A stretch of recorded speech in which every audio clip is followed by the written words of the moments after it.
Let's go! It's time to look at the last of the NES Trilogy of Mario, Super Mario Bros. 3.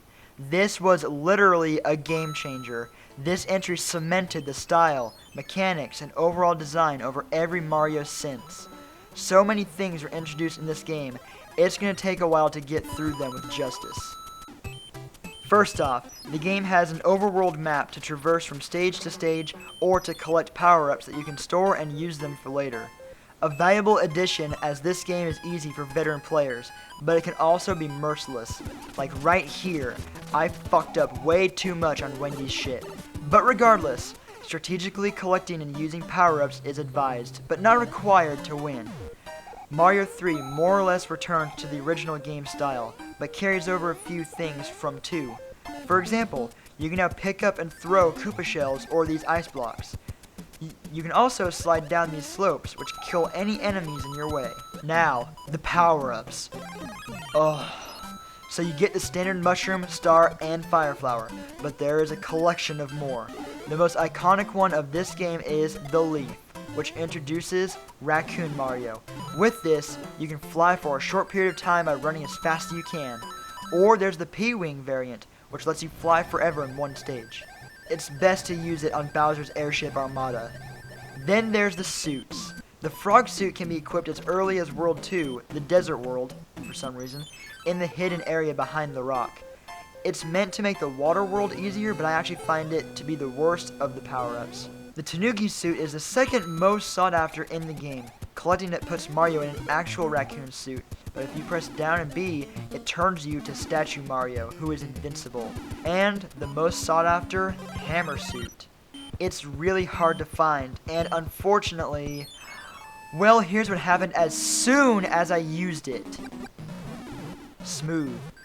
There are a few other items to discuss. The Flute is an item used to warp to different worlds.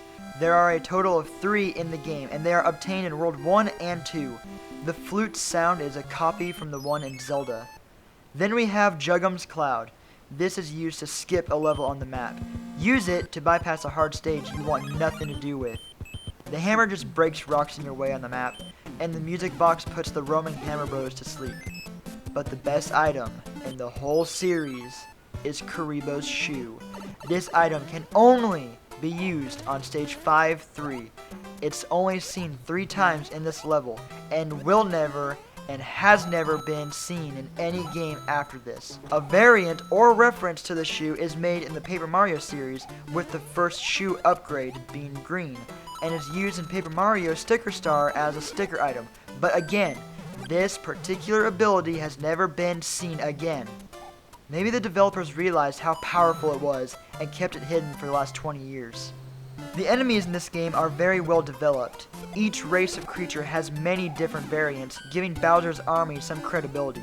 Speaking of Bowser, this game is the first to introduce his 7 children, the Koopalings. The names of the Koopalings are references to musicians, and their looks are attributed to some of the guys on the development team.